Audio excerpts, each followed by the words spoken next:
Okay?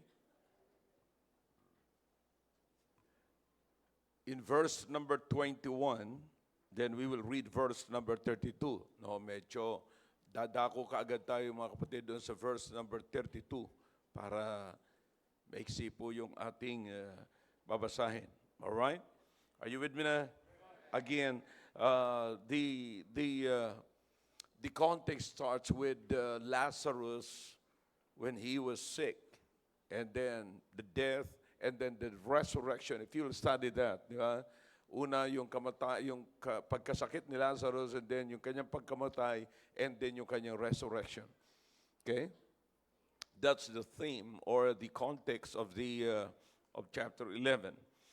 But I'd like to talk to you about, or from verse number 21 and verse number 32, the different attitude of the sisters. No, yung magkakaiba po silang attitude when about the death of Lazarus. You know, at meron silang magkakaibang pag-uugali sa kamatayan ni Lazarus, and na yun ay patungkol sa Panginoong Kristo, yung kanila pong attitude. Nagpakita po sila ng kakaibang attitude. Okay? Yun po ang titignan natin ngayon. At alam ko, ay ito po'y present sa mga churches ngayon. Itong ganitong klaseng attitude. Kaya dapat bibigyan po natin ito ng pansin. Okay? Are you with me na? All right. Verse number 21, Then said Martha unto Jesus, Lord, if thou hadst been here, my brother had not died. Okay? Now, it starts from verse number 20, when Martha saw that the Lord Jesus Christ, she heard that Jesus was coming. Okay? Then the Bible says she went and met the Lord Jesus Christ. Now, right before the Lord Jesus Christ got into the house. All right? Now, verse number 32. Let's go to verse number 32. Then when Mary was come where Jesus was, now ito po yung sinundo, no? Sinundo si Mary ni Martha. Okay? Then when Mary was come where Jesus was and saw him, she fell down at his feet, saying unto him, Lord, if thou wouldst been here, my brother had not died. So we have two different people here, two different women with the same statement, but different manifestation of feelings. Di ba? Different emotions and different manifestation ng kanilang emotion. Parehas sila, parehas babae, then parehas yung root cause ng kanilang ng kanilang emotion, yung pinanggalingan, yung dahilan. Okay? And then magkakaiba po, parehas yung kanilang statement, parehas yung kanilang sinabi, pero magkakaiba ang manifestation ng kanilang emotion. Okay? Mamaya explain ko po yan sa inyo, mga kapatid. See? Now, tayo po muna isang daling manalangin. Dakilang Diyos, salamat po sa inyong salita. Pagpalain niyo po ito, O Diyos. Pangunahan niyo po kami sa gabing ito. Thank you for your people that are present tonight. Thank you for bringing us back here into your church, oh God. And thank you for the missions churches that are with us. And thank you for your people. Bless this message, oh God, and help us to learn something from this. In Jesus' name I pray. Amen. All right, thank you. You may be seated in the presence of our God. Okay? Now, again, makikita po natin dito ang pagkakaiba nung dalawa, no? Ni Mary and Martha. You see? Sapagkat napakahalaga po na maunawaan po natin ang ipinapakita po rito ni John patungkol po sa kamatayan ni Lazarus. Okay, kanina, I hope nakita niyo po yung pag-asa sa dulo, no? Makita niyo po yung approach ni John na sa pamamagitan ng paggamit niya ng future na inalagay niya, future event, and then nilagay niya sa present para lamang habang nandito tayo sa pangkasalukuyang kapighatian, ay pwede na tayong sumigaw ng kasiyahan, kagalakan, sapagkat alam nating may gagamitin pa or may gagawin ng Panginoon sa next page ng ating buhay. Where we are right now is not the end. Whatever experience you are experiencing right now is not the end. Okay? There is always a next page of your life. God is still writing your story. Amen? So dapat yan po ang makita po natin dito, mga kapatid. Now, let's go to the passage, mga kapatid, kasi maganda po na maunawaan po natin dito yung mismong approach ni Martha and Mary. So Martha and Mary both say to Jesus, Lord, if thou hadst been here, my brother had not died. You see, parehas po sinabi nila, pero yung kanilang interaction, yung nagkaroon ng pagkakaiba sa tono, mga kapatid. Sa tono. You know, pagka nag-aaral ka ng Biblia, pati yung, sabi ko nga sa mga preachers, tinuturuan ko ng ganito, you can tell the tone and everything na ipinapahayag noong writer, makukuha mo ang kanyang mind. So, wag mong iwanan hanggat hindi mo, yung mind mo ay wala dun sa mind nila, sa lahat ng mga characters doon. You see, so, it differs, mga kapatid, in tone and even in a theological expression. Yung theological expression, yung kung paano inilagay, in-approve ng Panginoon yung pangyayaring ito. Remember what the Bible says. All Scripture is given by inspiration and is profitable for doctrine. So it means it has the approval of God. God is in it and God is for it. Hindi natin matatanggal yan po, mga kapatid. Okay? So kaya kinakailangan aralin talaga ng mabuti. So makikita po natin dito, sa binasa po natin, parehas po sila nag-express ng grief. Because lahat naman po sila, especially they're women. Di ba? So meron silang tinatawag na grabe ang kanilang emotion. Okay? Lahat po sila nagpahayag ng kanilang grief kasi yung namatay ay kanilang kapatid.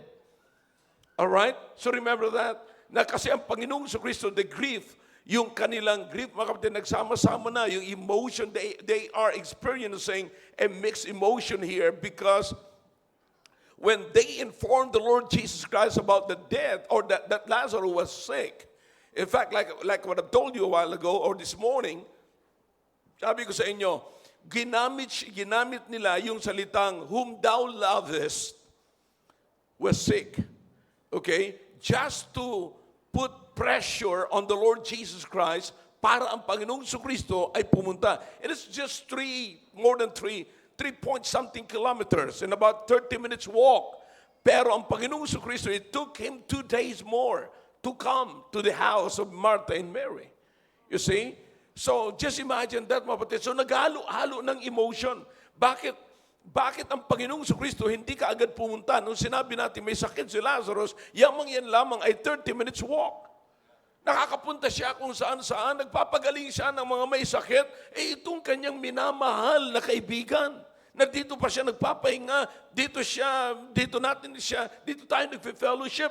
Now, sa panahon na katulad nito, wala ang Panginoong Kristo. Can you imagine the emotion? Kapatid, you see? So, but it really happens, mga kapatid. No? So, sabi ng Biblia, makikita niyo po rito yung expression ng dalawa. Makikita niyo si Martha, yung kanya pong interaction ay kakaiba, mga kapatid. You see, she went out to meet Jesus immediately. But she said, Lord, sabi niya, Lord, if thou hadst been here, my brother had not died. Now, you can feel, mga kapatid, the voice, the sound of grief. Kasi nandoon, kasi parang sabi ko nga sa inyo kanina, notice the word if.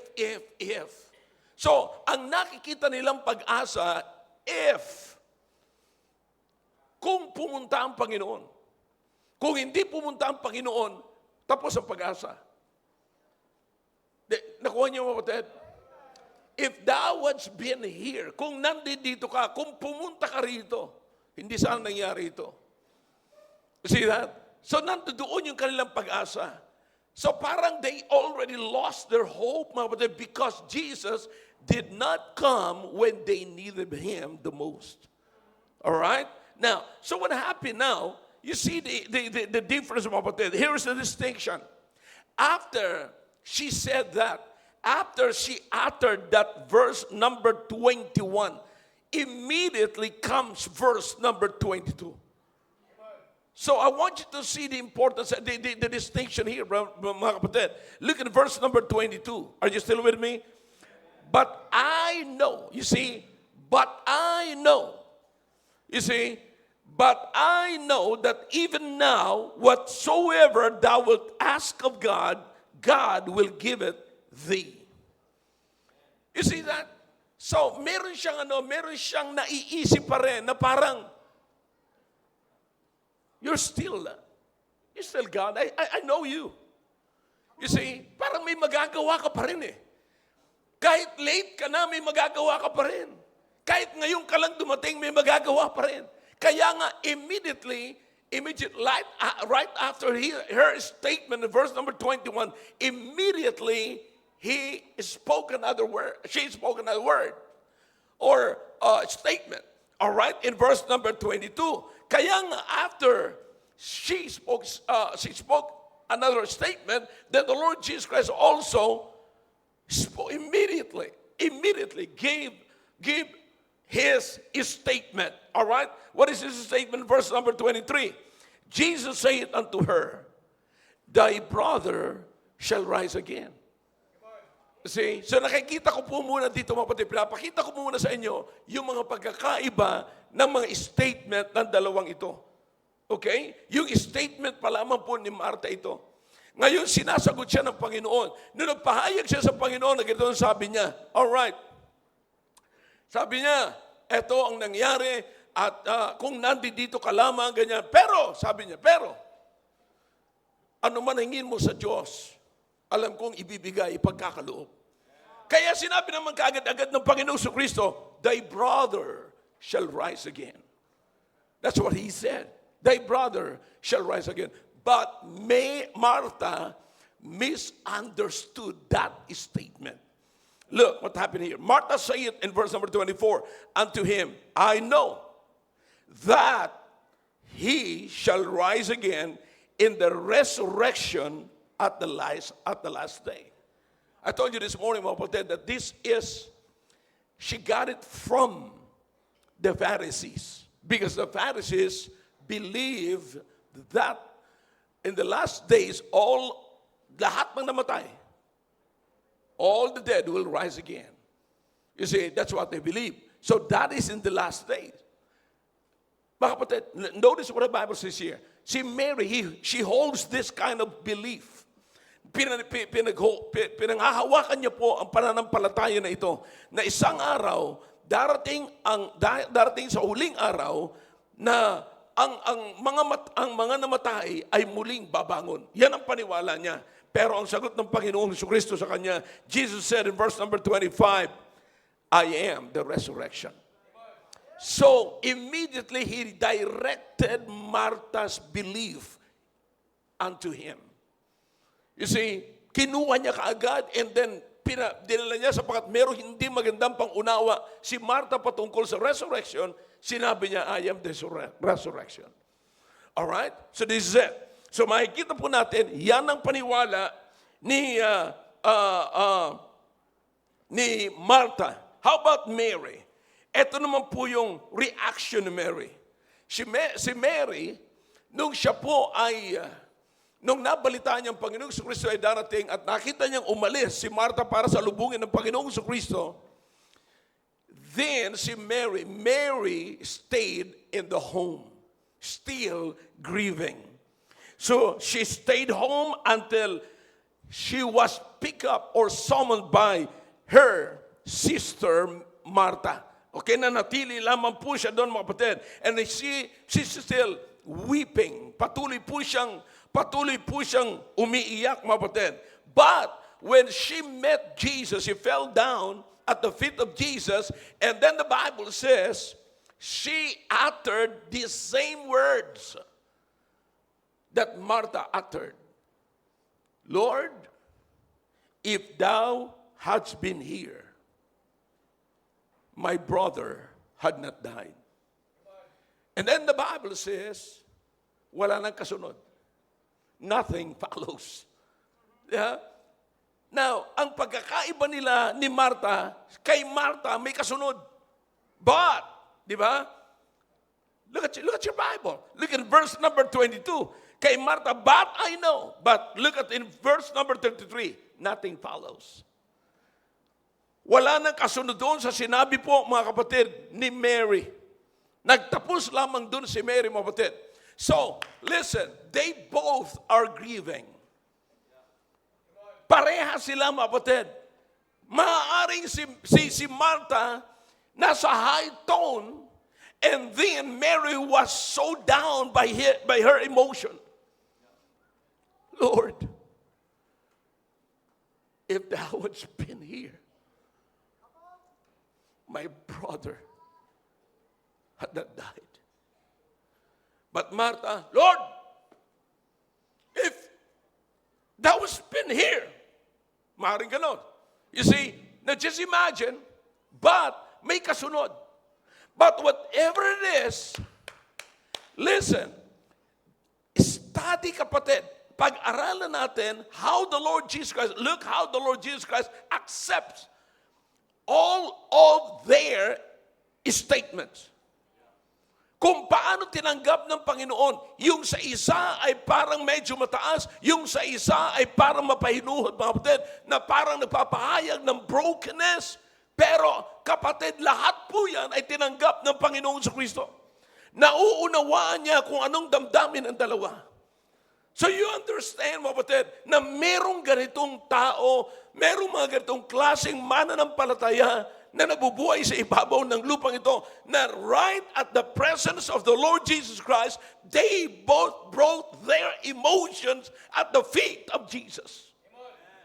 I think, lalong-lalo na sa mga pastors ngayon, lalong-lalo sa mga men of God ngayon, dapat nating maunawaan na sa loob ng congregation natin, meron tayong mga tao na maaaring galit, maaaring nalulungkot, may mga damdamin na ibang klaseng damdamin. Pero nais kong sabihin sa inyo, at the presence of the Lord Jesus Christ, the best of all is they are present right at the presence of the Lord Jesus Christ. They knew it. Alam nila, mga kapatid, na kailangan nila ang Panginoon. Alam nila na kinakailang ma-meet nila ang Panginoon. Alam nila na kinakailang maibuhos nila ang kalandamdamin sa Panginoon. May I say this? Mga kapatid, wag na wag kayong mahiya. Don't hesitate to come, whatever your feelings. Every time you come here, don't be ashamed. In other words, just come. Just come. Come as you are. It is always better to do that than to fake your emotion. Listen, you are here not for me. You are here because you know that God is with us. You know that you'll be hearing the word of God.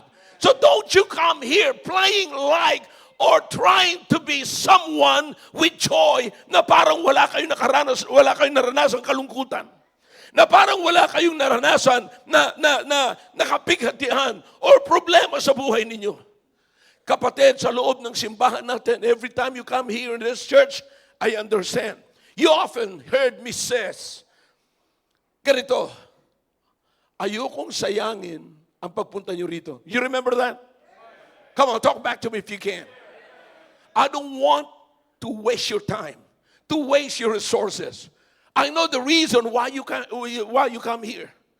I know the reason why you are here.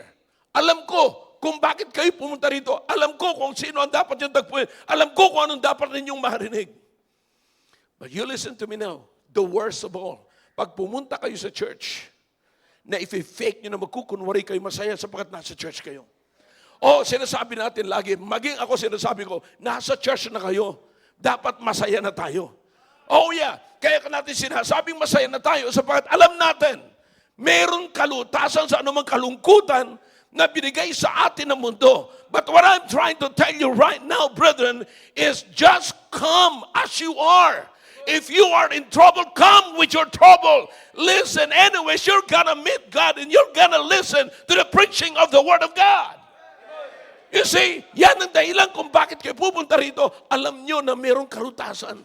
Kapatid, we better stop judging those who cannot shout amen during the preaching time. Wag nating husgahan yung katabi natin na malungkot. Sapagkat totoong may kalungkutan sila. Salamat na lamang na kayo nagpapahayag ng kalungkutan pagka pumunta kayo sa church. Subalit pag nakita nyo, kapatid, ang pag-asa doon sa kalungkutan ninyo, tapos na ang kalungkutan ninyo. Hindi ho nakakapagtaka kung pupunta kayo sa simbahan na kayo'y galit. Sige lang, kayo'y galit at merong kagalit. At kayo rin naiinis at kayo rin ay nakakainis. Just come as you are. We pastors should understand that. Hindi ako magagalit, hindi ko kayo i-condemn kung pupunta kayo rito nakasimangot, kung pupunta kayo dito nakalungkot, malungkot, mahaba ang inyong baba, sapagkat kayo lungkot na lungkot, kayo'y umiiyak, hindi ko kayo i-condemn, hindi ako magagalit, and thank God that you came here as you are.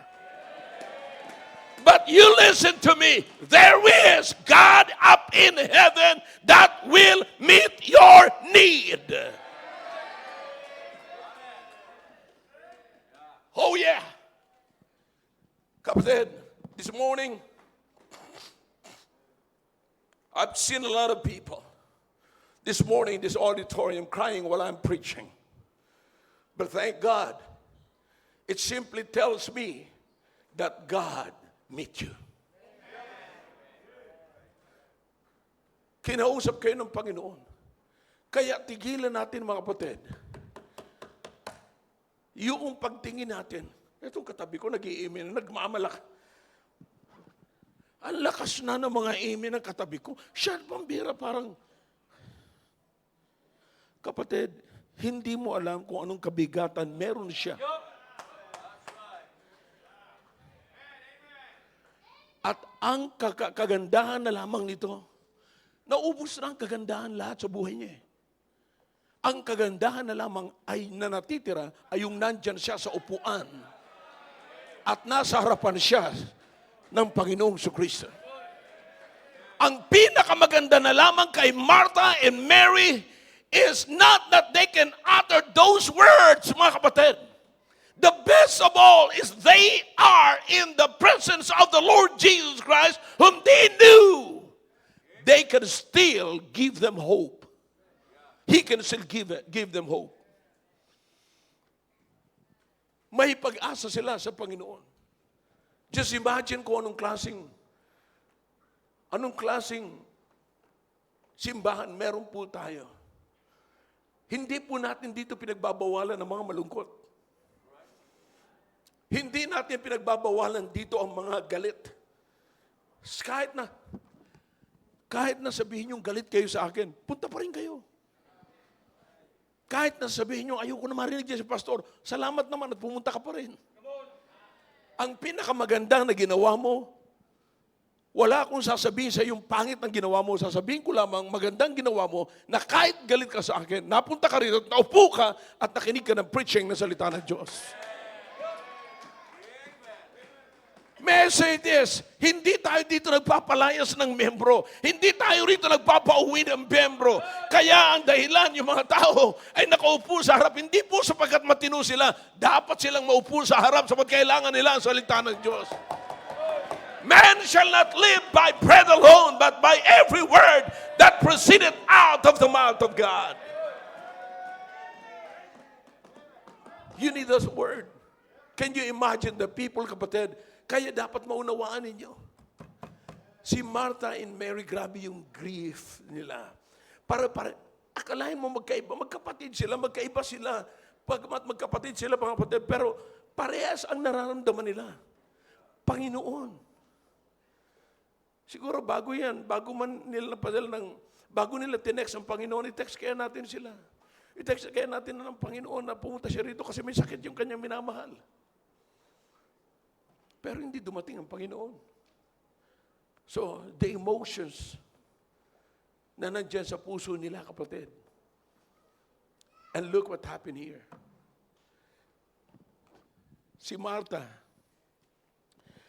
sabi ni Martha, yeah, if thou hadst been here, my brother had not died.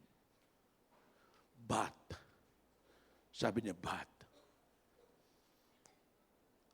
Now, you see, kapatid, ang Panginoong Kristo most of the time, remember, when the Lord Jesus Christ was in the boat with His disciples, you remember that? Yeah. And then, the disciples woke Him up. Kaya nagalit ang Panginoon, kita mo na nagigising eh. Yeah, just like some of you. Na pagka natutulog kayo, ginigising kayo, nanununtok pa nga kayo eh. Pero ang Panginoon, hindi. Sabi ng Panginoon sa kanila, oh, why are ye so fearful, ye of little faith? But when the Lord Jesus Christ spoke to the sisters, we never heard these words. Hindi natin napakinggan yung, oh ye of little faith. Nang wala. Tinanggap ng Panginoon. Tanggap ng Panginoon yung kanilang feelings, kapatid. Tanggap ng Panginoon yung kanilang damdamin. Kaya nga, kapatid, sinasabi ko po sa inyo, kung meron man sa inyo, huwag kayong mag-atubili na maaaring isipin nyo, okay lang ba na umaten ako dyan? You see, I'm your pastor here, and I'm inviting you to come. If you are, kung nandyan sa iyo lahat yung kabigatan, nandyan sa iyo yung problema, I am inviting you to come and just sit down. Just be you. Just be you. Hindi mo na kinakailangan mag-ask pa ng permission and say, can I attend? I'm in trouble right now. I will just attend. Just me, being me. Wala akong itatago. Nandito ang kabigatan ko. Pupunta lamang po ako dyan.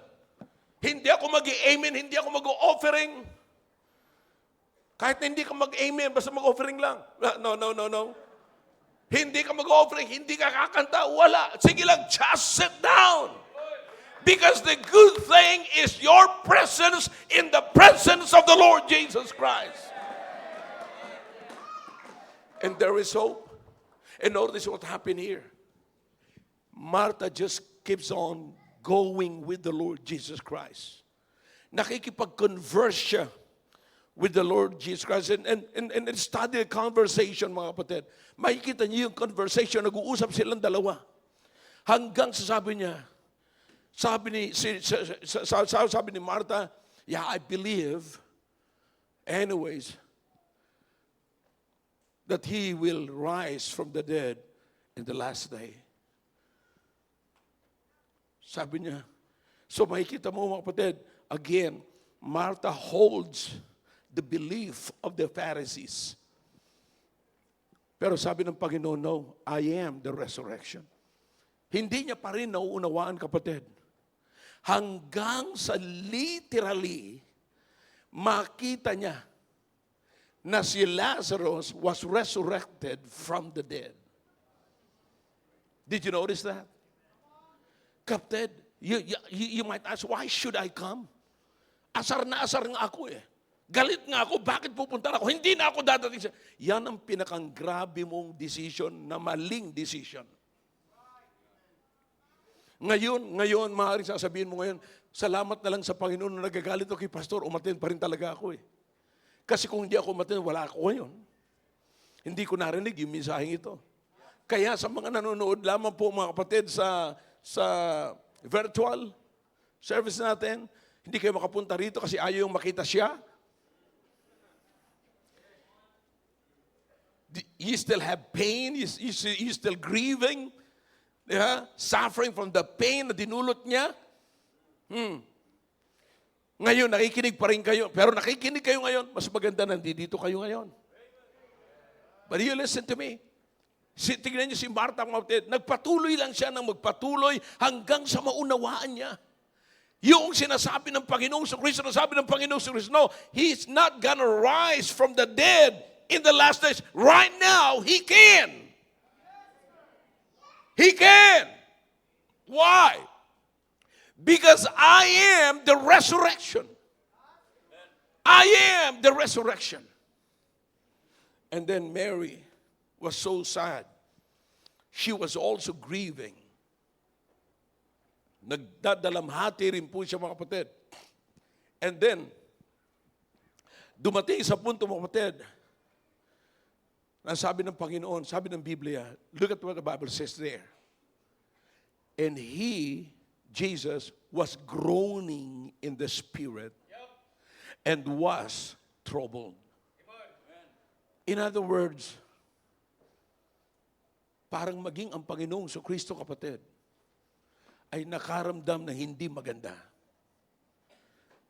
Maaring ang Panginoong Kristo ay, when the Bible says he was troubled. Notice what the Bible says here in verse number 33. When Jesus therefore saw her weeping, saw Mary weeping, and the Jews also weeping, which came with her, he what? Groaned in the spirit and was troubled. The question is, what troubles him? Anong trouble sa Panginoon? And then after he was troubled, magtataka kayo mga kapatid, ang tanong ng Panginoong Kristo, where have you laid him? Saan niyo siya inilibing? Saan niyo siya nilagay? Saan niyo siya dinala? See that? No, after nakita niya mga kapatid, umiiyak. Now, alam niyo, pagdating sa commentary, ang daming mga commentaries po dito. But as I studied the context, yung sunod-sunod dito, pagkatapos sinabi ng Biblia, he was groaning he groaned in the spirit, and he was troubled, and after that, sinabi niya, saan niyo siya nilibing? Saan niyo siya nilagay? So I came to conclusion, mga kapatid, that he was touched by death. What death can do to people.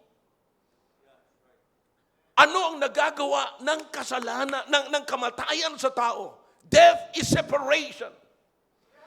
Sapagkat napahiwalay si Lazarus sa kanyang mga kapatid, halos hindi matanggap ng kanyang mga kapatid, naiiyak ang kanyang mga kapatid, at nakita ng Panginoong Kristo ang kalungkutan ng kanyang mga kapatid, yung naiwanan ni Lazarus. Nakikita niya ang kamatayan, kung anong nagagawa ng kamatayan. Let me warn you, brethren. When we sin, nakikita ng Panginoon kung anong madudulot ng kasalanan because it will separate us firstly from Him. It will separate you later on from your loved ones. It is not easy to be separated from your loved ones. And Jesus saw it. And Jesus has the desire to restore what death separates. Nagkaroon siya ng desire, nagkaroon siya ng kalungkutan. Kaya ang sabi niya, nasaan si Lazarus? Saan niyo siya dinala? Saan niyo siya? Kasi nakita niya, si Mary umiiyak. Yung mga kaibigan niya, mga Hudyo, umiiyak. So grabe yung naramdaman niya. Ito ang nagagawa ng kamatayan. Kaya hanggat maaari, mga kapatid, huwag niyong pahintulutan na ng kasalanan, magpahiwalay sa iyo sa lahat ng bagay. Because it will give you pain. Grabing pain ang mararanasan ninyo. Kaya nakita ito ng Panginoong Jesucristo. Sabi ng Panginoong Jesucristo, no. No. I can see it. Saan yung nilibing? Saan yung dinala? Well, see, the answer is not good, mga kapatid. Actually, sabi ni Mary, Lord, come and see. Nakita niya si Lazarus, the Bible says, Jesus wept. And some of the Jews gave their comments that, oh, that's how he loved Lazarus. Yeah, yun ang komento nila. Pero yun ba talaga ang nasa puso ng Panginoong Jesucristo?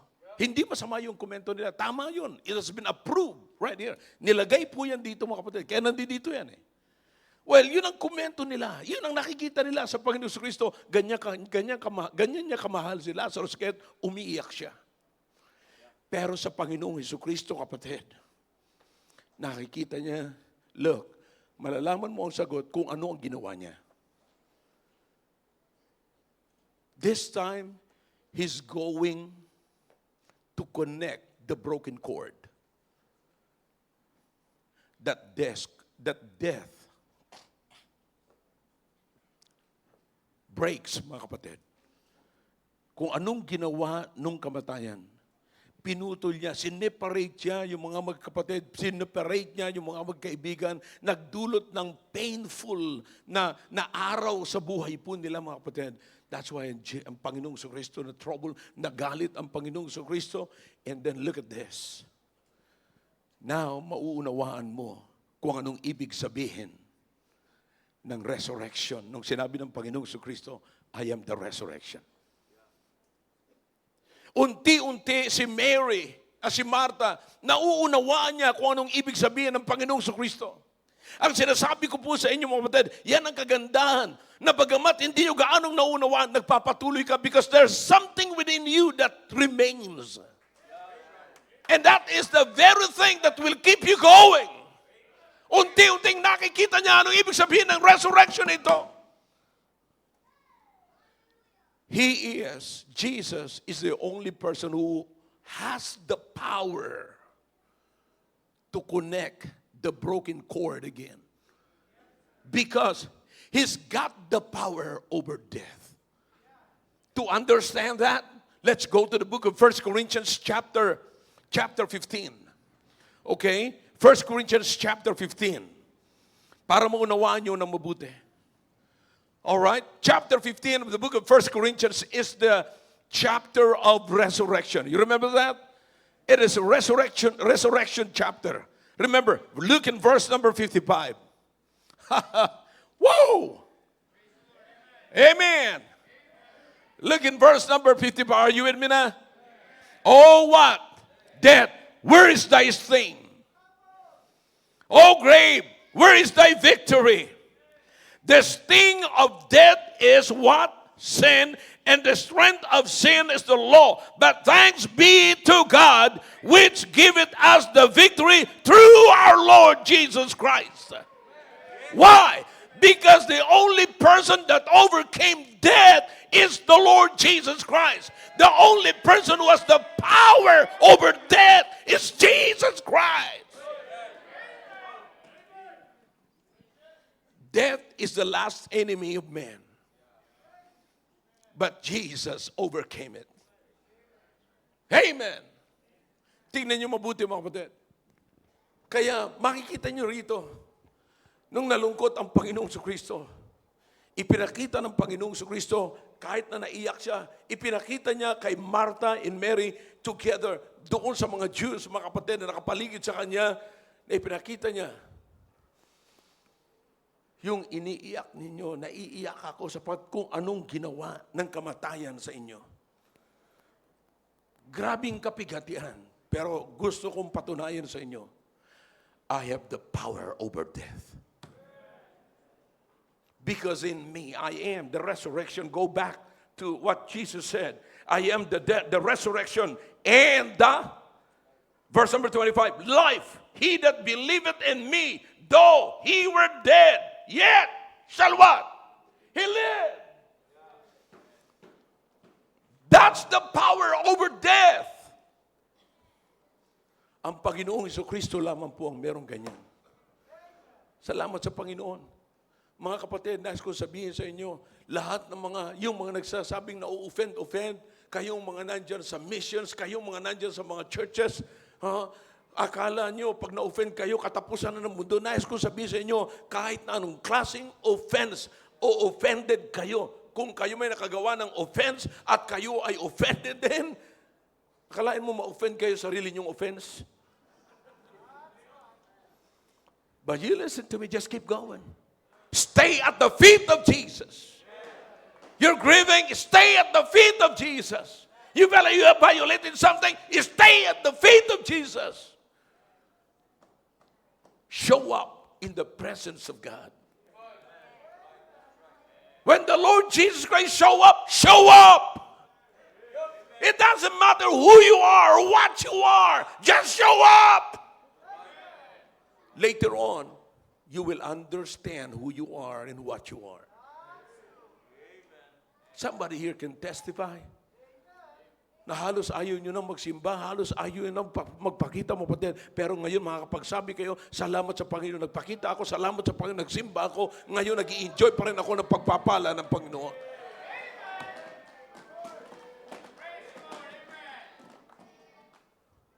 Ngayon mga kapatid, yung hindi nag-show up, tingnan nyo mga kapatid, hanggang ngayon, kim-kim pa rin nila ang galit nila. At dapat i-maintain nila ang galit nila para hindi sila makapunta sa church. Pero ang pinakamaganda, pumunta ka sa church para hindi manatili ang galit sa puso mo. You're not meeting me. You're not meeting somebody here. You're meeting the Lord here. This is it. This is why coming to church every service is important. Look at the loneliness, kapatid. Yung kalungkutan ni Mary. Think about it. Halos hindi na siya makalakad. Halos hindi na siya makatayo. Sinundo pa siya ni Marta. Pero nakita niya ang Panginoong Jesucristo, nagpatira pa siya sa Panginoong Jesucristo. Sabi niya, Lord, if thou hadst been here, my brother had not died. But you know what? Nakita, and she was continually weeping. Tuloy-tuloy ang kanyang pag-iyak, mga kapatid, na maging ang Panginoong Jesucristo na-touch sa kanilang pag-iyak, sa pag-touch ng mga kilala nila, yung mga Hudyo nakita ng Panginoong Jesucristo, he was troubled. Kaya sabi niya, where is he? Where is he that caused the pain? Where is he? At nung nakita ng Panginoong Jesucristo, he wept. And the Bible says, he prayed to the Father. And he called the name of Lazarus to rise. And he rose from the grave. That's power over grave. That's power over death, mga kapatid. Now you understand why you are here? You are worshiping a God who has the power over death. Paltan nyo na lamang po yung salitang death ng separation.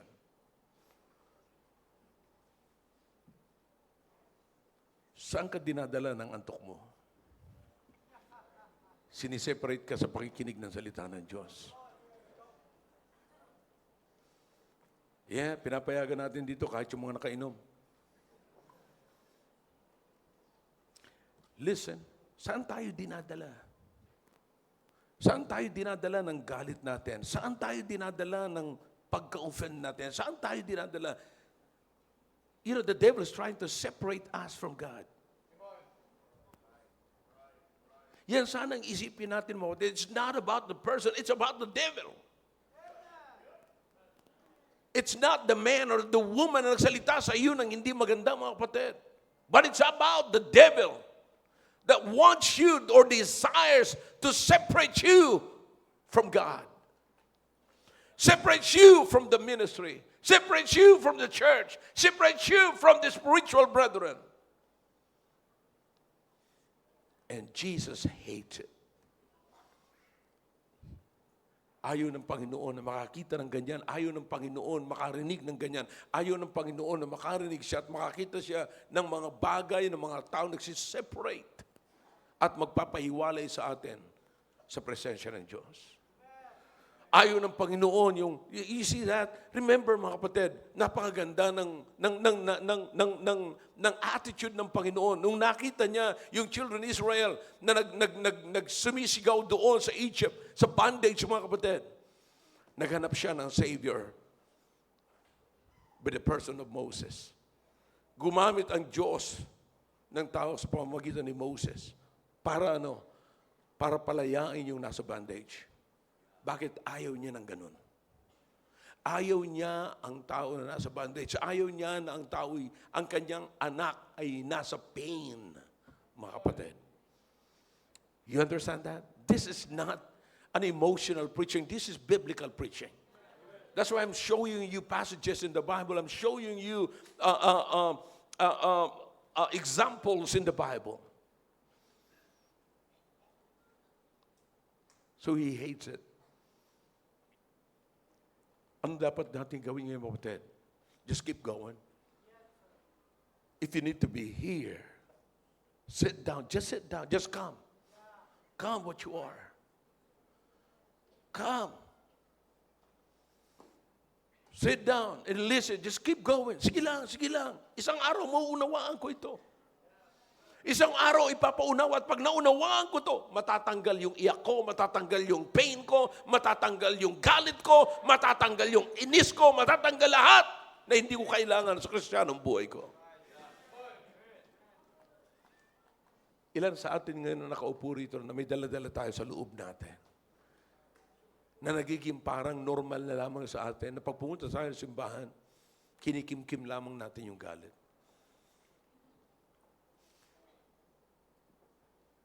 At maaaring sasabihin mo sa katabi mo, ayaw mo magpahalata, kapatid, sasabihin mo, yeah, masaya ako, nasa church ako eh. Pag nagkantahan, kakanta ka, you know. Pero ang ibig ko sabihin, mga kapatid, may mga kapatiran tayo na pupunta rito na halos hindi makakanta. Kaya, never judge them. If they cannot stand up, don't judge them. Kaya mahirap na silang pabalikin mga kapatid, yung mga umalis, yung mga may kabigatan, halos napakahirap na, grabe na yung kabigatan nila na hindi na sila makalakad papunta ng church. Bakit? Yung pain, yung galit, yung bitterness, yung kalungkutan, nandyan, yun ang nagpapabigat sa kanilang paa para makalakad papunta rito sa church. If they can only realize that they need to meet God, they need to meet Jesus. They need to be right at the presence of Jesus, right at the feet of Jesus. Just like Mary. Sobrang kabigatan niya, kapatid.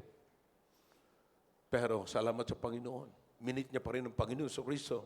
At nung na-meet niya ang Panginoong Jesucristo, the Bible says she fell down and worshiped the Lord. I don't know about you, mga kapatid. Hindi ko alam kung sino ang dito ngayong gabi na merong kabigatan na ganyan. Pero alam niyo ang sinasabi ko. Ang napakaganda rito, mga kapatid, says, here is the Lord Jesus Christ.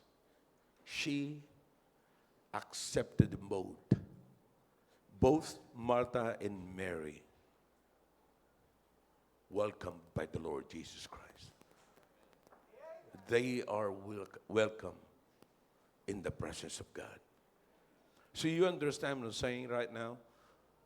Whatever feelings you have right now, whatever problems you have right now, whatever burden you have right now, you are welcome at the feet of Jesus in the presence of God. And if you would just keep going, mga kapatid, ako'y naniniwala na lalabas kayo rito with joy, unloaded yung inyong burden. At masasabi niyo, thank God na nagpatuloy ako. Thank God na kahit hindi ko kaya at ayaw ko sana, pero nagpakita ako. Akalain mo mga kapatid, si Mary sinundo pa ni Martha. Kasi hindi niya kayang pumunta sa Panginoon. Hindi niya kayang makipagkita sa Panginoon. Sabi niya, halika na, nandito ang Panginoon.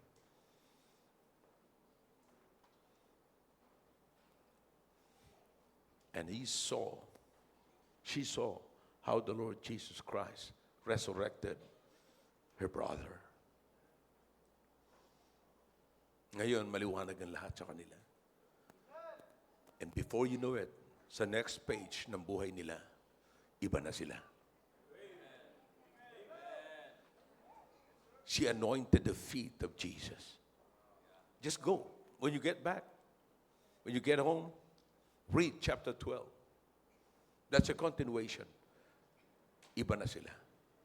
Kapatid, yan ang bunga ng pagpapatuloy na kahit may kabigatan ka, tandaan nyo, dito sa simbahan natin, hindi pinagbabawal ang galit, hindi pinagbabawal ang may burden, hindi pinagbabawal may kabigatan, hindi pinagbabawal may problem, may trouble. No, hindi. Just come as you are. Pero hindi ka pumunta rito para magwala. Pumunta ka rito para makinig. Makinig ka lang sa Panginoon Kristo kung anumang tinatago mo dyan sa puso mo na kabigatan, kapighatian, bitterness. If you would just listen to the preaching of the Word of God, I know God has something for you. You will leave this building with a changed heart, a changed mind, and you will live differently. I'm not trying to teach you and preach to you an emotional sermon. This is the Bible. Katulad sinasabi ko nga po sa inyo, just read it when you get home. Read chapter 12. And you will find out what I'm preaching to you. Am I clear tonight? Don't waste your time. Just come what you are. Just come. Kapatid, kung hindi ka man maka-amen, just come. Wala kang gagawin kundi makinig lang, maupo ka lamang. Wala kang sasabihin, kundi ikaw ang pagsasabihan. Hindi mo kakausapin ng Panginoon, ikaw ang kakausapin ng Panginoon. That is exactly what happened to Martha and Mary. And they were healed sa kanilang nararamdaman. From the grieving spirit to a joyful spirit. Jesus, remember, in chapter 12, magkakasama na po silang naghahapunan. Magkakasama na silang apat na naghahapunan. Death has no power. Kapatid, what separates you tonight from the fellowship with God and from the fellowship with the people of God, God can overcome it. God can control it, and God can overpower it. God is more powerful than the thing that separates you from the things of God. Because first of all, no one can separate us from the love of God. Kaya dapat na lamang po natin gawin. Just come as you are. Come as you are. Just like Martha and Mary, they showed up right at the feet of Jesus. What are you now? How are you tonight? Thank God that you're here tonight. Shall we all stand, please? Father, thank you for your words. Thank you for the message. Hindi ko po alam kung saan bahagi ng buhay po ng inyong mga anak sila na challenge ngayon, Panginoon. Pero ang nais ko po, Panginoon, Alam niyo po, ang nasa puso ko ngayon, ma-encourage ang bawat isa na anumang dahilan ng paglalayo namin sa inyo ay muling mabalik at malaman po nila na you are powerful than anything that can separate us from you. Separate us from the ministry. Separate us from the love of the brethren. Separate us from the fellowship of the spiritual brethren. Oh God, thank you for allowing us to come as we are. Your heads are bowed, your eyes are closed. God is speaking to your hearts, to your heart through the message. Then let's make big business with God. Let's come to God.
Dakilang Diyos, marami po salamat sa ginawa niyo po sa aming kalagitnaan.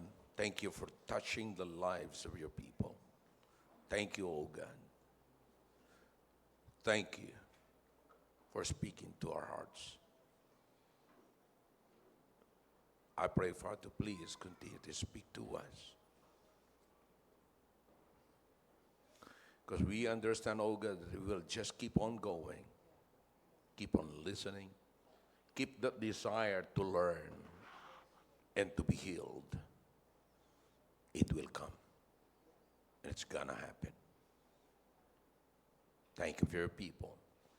Thank you for the submissive hearts that you have given us tonight. Thank you for the desire to learn.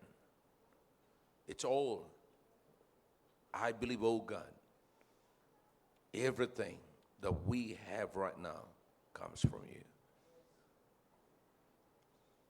Lahat po yan tinatanggap po namin. Wala kami dyan, O Diyos. Wala kaming pag-aari dyan. Wala kaming pwedeng ipagmalaki dyan.